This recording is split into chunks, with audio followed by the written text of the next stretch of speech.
was in primary school at the time, and it was during the time when the late Wangari Maathai, a Nobel Peace Prize winner, was involved in quite a bit of awareness work towards protecting our forests in Kenya. And I just wanted to be more involved. I wanted to do something. I saw her on TV, I saw her getting arrested, and I thought, what can I do to help this woman out, because I think what she's doing is amazing. So I started an environmental club at my school, and what we did was, we did lots of tree planting campaigns. We did a cleanup campaign for the Nairobi River as well. And as a result of that, UNEP has a presence in Nairobi, and they invited us to come to one of their events. And UNEP has an amazing long-term strategy plan for young people. And immediately I was interested, I wanted to be involved, and I started volunteering my time to work with them. And have you found that your enthusiasm, your message generally gets through to young people? I mean, has there been progress in the years that you've been involved in getting young people, getting youth involved in the climate change debate? Absolutely. I think young people are just so much easier and amazing to work with than anyone else, to be honest, because we're a lot more action-oriented. Young people, I mean, UNEP held quite a few youth gatherings and gatherings for children, where young people would come together and present their different projects and work that they were doing in their countries. And then we'd have an opportunity to interact with each other. And then from that point forward, you leave this conference, you leave this event, you go back to your country, you're interacting with someone from a different country, you're organizing visits, we have Skype calls. I mean, we were a lot more action-oriented, and for us, there wasn't the politics, the economics of it. It's something needs to be done, let's do it. And I think as a result of all these activities, one thing that I've learned is that young people do have the solutions. We just need to have that support from the older generation, support that is not necessarily monetary support, but support in terms of bringing us to events like this, engaging us, interacting with us, taking our opinions as serious, and taking our experiences as serious as well. And I think that's a lot more effective. 10, 11 years ago, I was a child. Now I'm at this conference, I'm able to participate. I've gone off, I've done a master's, I'm doing my PhD now in the same area. So it's about really engaging us from a young age and allowing us to be a part of the process.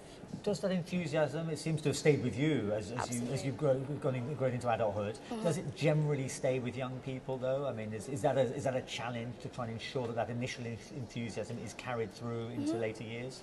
I think it's a lot less challenging with young people, because if you start working with us young, the things that we start to learn stay with us for the rest of our lives. And I feel like that's something that we need to start reflecting in our education systems. We need to start teaching children how to be stewards of the environment. Because I think when you start to teach a child stewardship, when they get to my age or older, they're not thinking in terms of, okay, this is going to be a huge political situation for me and my country. They're thinking in terms of, this is something that I have to protect.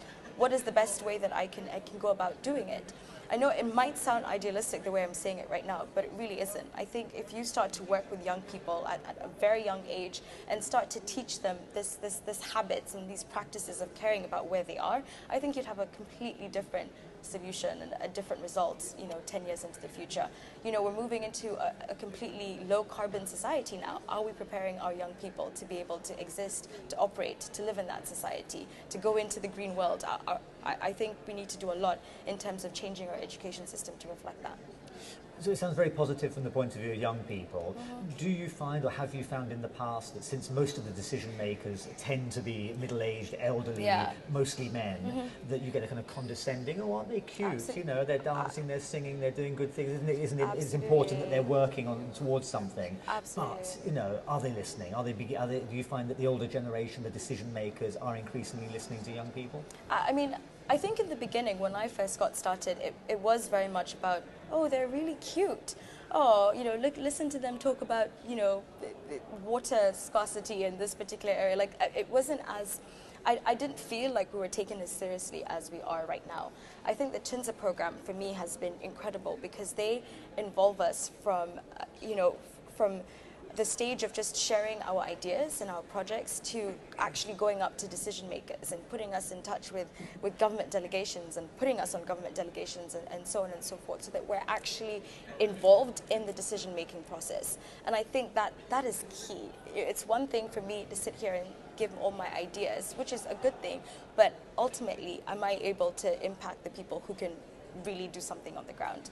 And I think, I think things are changing. I think, if anything, this world that we're moving into, it's youth-led. If you think about social networks, if you think about all the, the great developments that are happening right now, a lot of it is youth-led. So young people really, as much as, we're looking towards the future, we're part of the solution right now.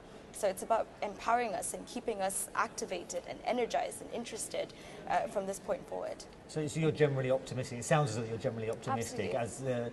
As the rate of carbon emissions doesn't decline, certainly possibly increases. We are in a race against time to some degree, but is your optimism, are you optimistic that the young people today, as they become the politicians of the future, will be able to solve the problems?